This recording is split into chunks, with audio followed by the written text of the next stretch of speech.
Vamos a dar entonces inicio a la tercera charla y última de este simposio de ultrasonido pulmonar. Esta última charla comprende la validación y las aplicaciones en las diferentes especialidades de la ecografía pulmonar. Esta técnica se encuentra validada desde la publicación del Consenso Internacional de Expertos en Ecografía Pulmonar, publicada en el año 2012, liderada por Volpicelli y Lichtenstein, gracias a las investigaciones pioneras de Lichtenstein, donde él señala la superioridad de la ecografía con respecto a la radiografía de tórax. Y cuando se hacen los estudios comparativos con tomografía de alta resolución, también el ultrasonido, dado los valores de sensibilidad y especificidad que presenta, se puede equiparar a la tomografía de alta resolución en las diferentes patologías pleuropulmonares. Esto ha motivado la inclusión de esta herramienta diagnóstica en una diversidad de especialidades, tanto médicas como quirúrgicas. Pero muchas de estas especialidades no hacen ecografía y le ha tocado al radiólogo incursionar en esta técnica para poder orientar las diferentes especialidades que lo utilizan. Vamos entonces a revisar las aplicaciones en diferentes especialidades, como por ejemplo la medicina de emergencia, donde la ecografía pulmonar forma parte de prácticamente todos los protocolos de atención de los pacientes que acuden a la emergencia con problemas de tipo respiratorio. Tanto a nivel de la medicina prehospitalaria, donde ha demostrado mejorar el diagnóstico, optimizar el tratamiento, tiene una curva de aprendizaje corta e incluye al personal paramédico. Y también en la medicina hospitalaria, con protocolos como por ejemplo el FAST extendido en pacientes con traumatismo toracoabdominal, donde se incluyen las ventanas pleuropulmonares, o protocolos como el ROSH para la evaluación de pacientes con shock e hipotensión, donde se evalúa la bomba con las ventanas cardíacas, se evalúa el tanque, que son las áreas donde se puede acumular líquido con las ventanas pleuropulmonares, y se evalúa la parte de tubería, aorta y vascular. También tenemos protocolos como el FAST ABCD, un protocolo propuesto por WinFocus, multiorgánico, que se hace de los pies hasta la cabeza. Y fíjense cómo el segundo peldaño corresponde al ultrasonido pulmonar. En pacientes con insuficiencia respiratoria, tenemos el protocolo Blue o protocolo azul propuesto por Lichtenstein. Aunque Blue es el acrónimo de Bedside Lung Ultrasound and Emergency, cuando lo plantea Lichtenstein también lo plantea debido a la coloración azulada con la que llegan estos pacientes al área de emergencia. Y a partir de la ecografía pulmonar llegamos al diagnóstico etiológico de los pacientes en insuficiencia respiratoria con una asertividad de 90%. Entonces, más o menos lo que revisamos en la segunda charla de imagen ecográfica. En parada cardíaca, otra de las grandes aplicaciones, el protocolo Sesame, también propuesto por Lichtenstein, donde la primera ventana de abordaje en estos pacientes es la ventana pleuropulmonar, o el protocolo PEA, que es un acrónimo de las ventanas pulmonares, epigástricas y abdominales que se utilizan para descartar el mayor número de causas reversibles de parada cardíaca.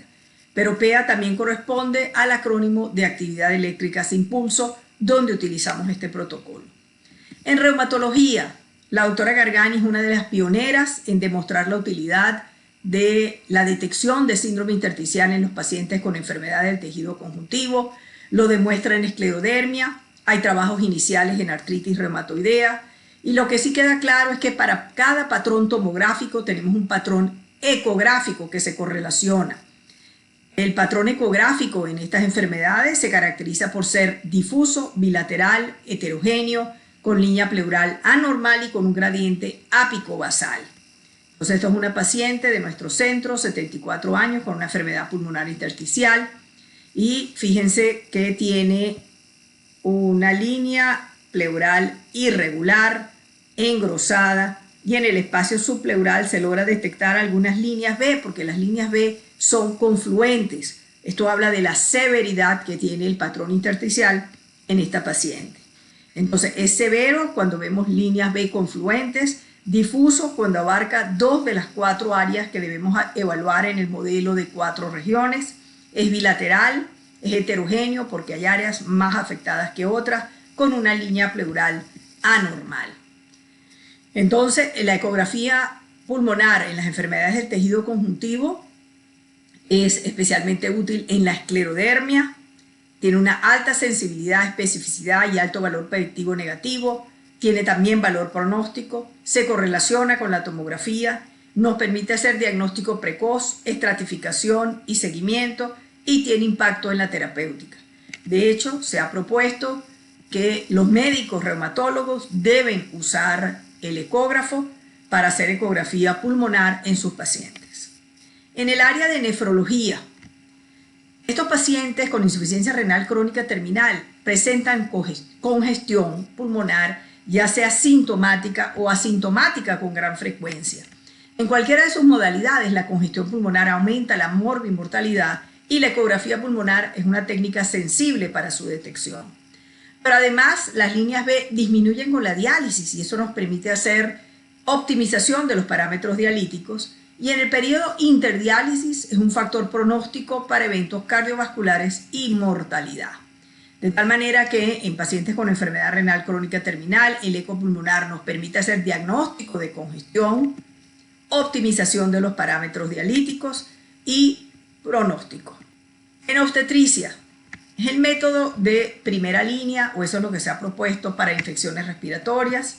Y aquí no podemos dejar de mencionar la guía presentada por ABUN para COVID-19 en gestantes. Pero también tiene utilidad en la preeclampsia, donde además de los criterios de hipertensión y proteinuria para hacer el diagnóstico de preeclampsia, se han adicionado 5 parámetros, dentro de los cuales está el edema pulmonar, de tal manera que el obstetra puede hacer la evaluación fetal, subir al tórax de la paciente y se observa que hay líneas B, hacer el diagnóstico de edema pulmonar y preeclampsia. Estos son algunos de los trabajos que avalan esta utilidad. En neurología, se puede presentar el edema pulmonar neurogénico en lesiones graves del sistema nervioso central. El mecanismo involucrado es la tormenta adrenérgica, tiene una alta mortalidad, de tal manera que el monitoreo de estos pacientes con ecografía pulmonar a lo largo de su estadía permite hacer diagnóstico y tratamiento precoz. En medicina deportiva, diferentes deportes se asocian con la presencia de edema intersticial, ya sea por insuficiencia alveolocapilar por estrés o por causas sistémicas como la respuesta inflamatoria sistémica que puede acompañar al ejercicio excesivo. Y se ha observado que se presenta edema pulmonar en actividades de alto impacto, como por ejemplo el Ironman, donde se realizó este estudio con ecografía pulmonar, donde se presentó que había edema pulmonar asociada al ejercicio en 75% de estos atletas. Todos resultaron ser asintomáticos y las líneas B desaparecían a las 12 horas. En el montañismo también tenemos edema pulmonar asociado a alturas mayores de 2.500 metros. El mecanismo es la hipertensión pulmonar hipóxica hipovárica exagerada, en el cual en la medida en que se asciende disminuye la presión parcial de oxígeno. Esto produce vasoconstricción pulmonar, hipertensión pulmonar y extravasación de líquido. De hecho, los montañistas que ascienden de manera profesional van subiendo a diversas estaciones. En cada una de estas estaciones deben ser evaluados por ecografía pulmonar y en aquellos que presentan líneas B deben permanecer en esa estación por unos días más hasta lograr adaptarse. También tenemos el edema asociado a deportes de agua, como el buceo de apnea. En este deporte, el atleta toma una bocanada de aire y con una plataforma motorizada desciende a una profundidad ya preestablecida. Y una vez que llega a esta profundidad, se suelta y empieza a subir a la superficie. El edema pulmonar asociado a buceo de apnea tiene como mecanismo lo que han denominado los americanos el blood shift, donde hay una centralización del flujo de la periferia a los vasos pulmonares. Esto aumenta la presión pulmonar y en aquellos individuos con predisposición genética se puede desarrollar el edema pulmonar asociado a esta actividad. Pero no se requieren aguas profundas para hacer edema. Tenemos el edema por inmersión, que es un edema que aparece en aguas superficiales, como por ejemplo natación, snorkel o deportes bajo agua, como el hockey subacuático. El mecanismo es similar, una redistribución de sangre de la periferia a los vasos pulmonares en individuos susceptibles y con factores predisponentes, por ejemplo, el nado en aguas frías. En cardiología, también es una de las grandes aplicaciones de la ecografía pulmonar. La doctora Gargani señaló 4 áreas donde era útil la ecografía pulmonar, que era la evaluación del líquido pulmonar extravascular, diagnóstico diferencial de disnea, evaluación de insuficiencia cardíaca y de síndrome coronario agudo.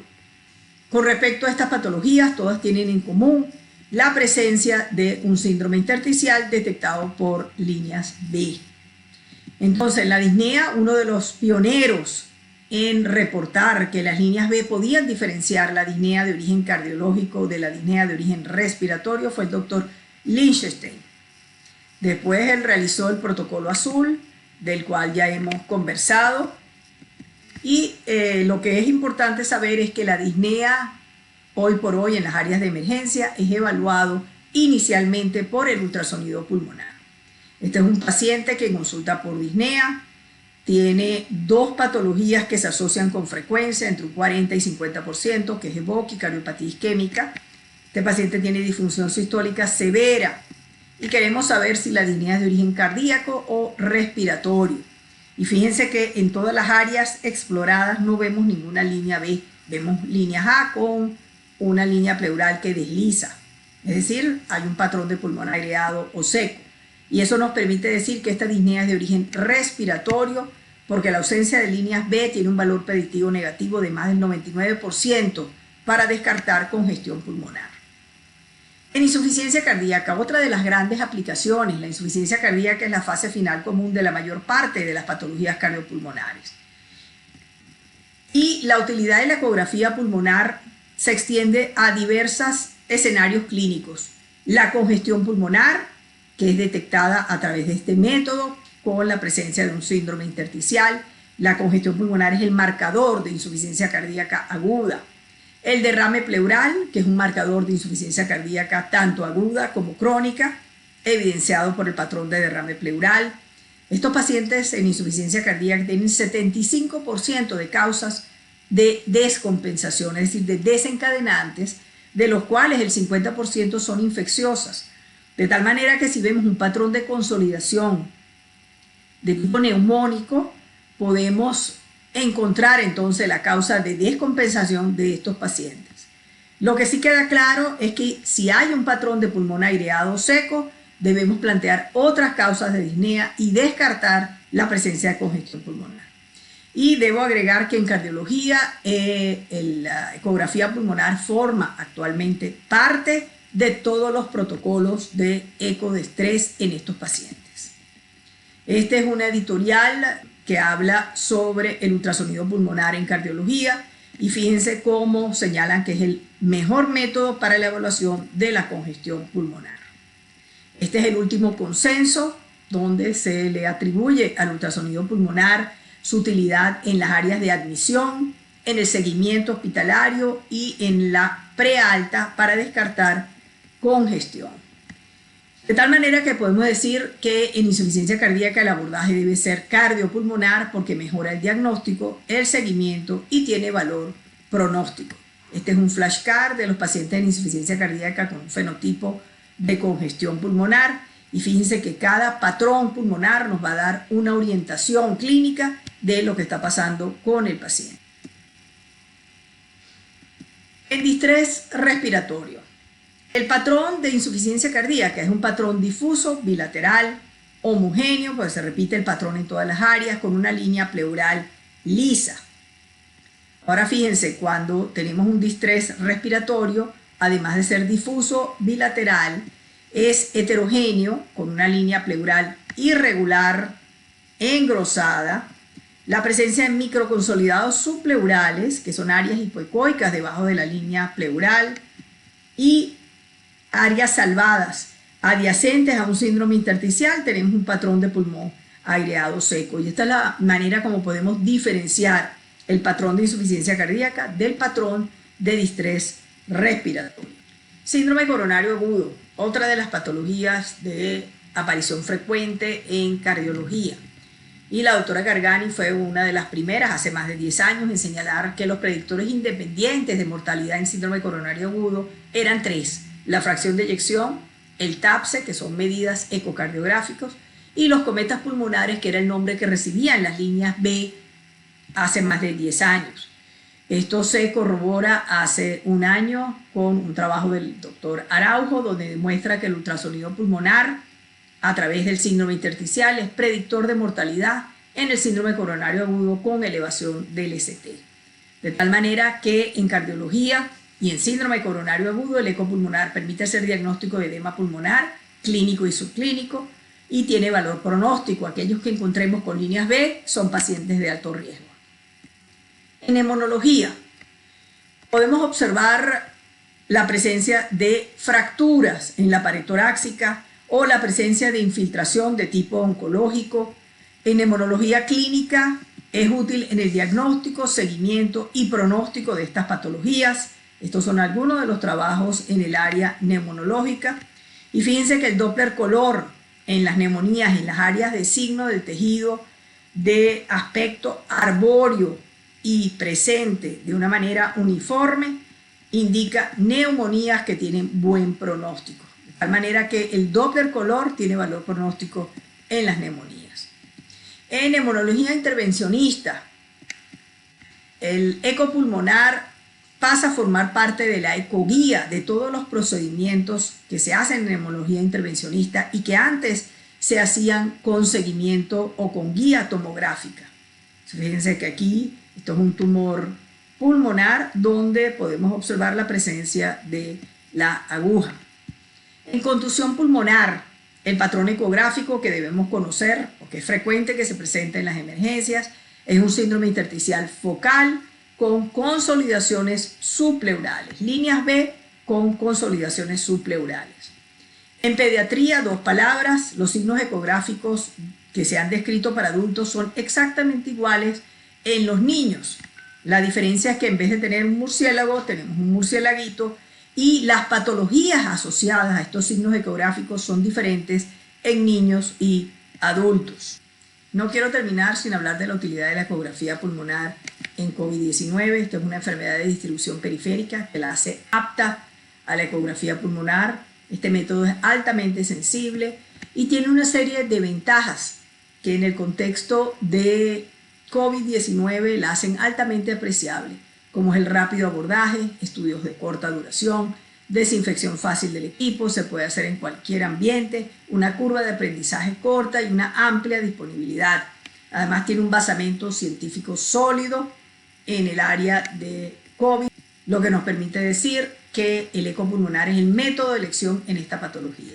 Este es un flashcard de los hallazgos ecográficos asociados a COVID-19 que nos permiten orientar el diagnóstico, hacer el seguimiento, el destino del paciente y además tiene valor pronóstico. Este es un paciente de 44 años, ingresa por COVID con 12 días de fiebre en insuficiencia respiratoria, tiene un patrón intersticial desde el punto de vista radiológico y cuando hacemos el eco pulmonar, fíjense que tenemos líneas B en todas las áreas exploradas, muchas de ellas confluentes. Hay áreas de líneas B confluente al lado de líneas A con un patrón de pulmón aireado seco, microconsolidados subpleurales. Cuando exploramos el hueco axilar derecho, fíjense que tenemos las líneas B confluentes adyacentes a líneas A. Al tercer día encontramos que hay una consolidación segmentaria de mayor tamaño al sexto día y cuando ponemos Doppler color, fíjense que capta el color, lo que nos dice que no es un infarto pulmonar, es una consolidación segmentaria asociada a COVID. Entonces nos permite confirmar el diagnóstico de afectación pulmonar, el grado de severidad, diagnóstico diferencial con otras patologías, nos permite hacer seguimiento y tiene valor pronóstico. Quiero terminar con este caso, paciente de 21 años con fiebre, tos, expectoración purulenta, ruidos respiratorios abolidos en la base derecha con esta placa y nos permite decir que el diagnóstico radiológico es un derrame pleural probablemente tabicado. Cuando hacemos el eco, fíjense que aquí tenemos el hígado, el diafragma, tenemos un signo del tejido con áreas o líneas y puntos hiperecogénicos que nos hablan de broncograma aéreo. Tenemos esta imagen que no captaba color, fue interpretada como una necrosis, y tenemos un derrame pleural complejo tabicado por la presencia de estos tabiques. Y el diagnóstico ecográfico en este paciente entonces fue una neumonía necrotizante complicada con derrame pleural complejo tabicado. Y esto tiene importancia desde el punto de vista terapéutico. Este paciente se le hizo una toracocentesis. Fíjense que la ecoguía, además de guiar la punción, también guía el éxito del drenaje. Se observa que queda una pequeña cantidad de líquido. Y el diagnóstico de este paciente fue una TB pulmonar y extrapulmonar. Como mensaje final, la ecografía pulmonar es una técnica ecográfica diferente. Se basa en la interpretación de artefactos y la modificación de la relación aire-líquido en el espacio subpleural. Debemos conocer los 5 patrones ecográficos. Cada patrón tiene signos ecográficos particulares. La ecografía pulmonar forma parte del arsenal diagnóstico de diversas especialidades médicas y quirúrgicas. Ha demostrado ser superior a la radiografía de tórax y equivalente a la tomografía de tórax. Y el aprendizaje de esta técnica es obligatoria y debe formar parte del currículo de cada especialidad. Quiero terminar con esta frase: la ecografía pulmonar se debe utilizar en todas las especialidades en las que se requiere la evaluación del pulmón, por ser inmediata, práctica, fácil, rápida, sensible, económica, ampliamente disponible y no es perjudicial. Muchas gracias.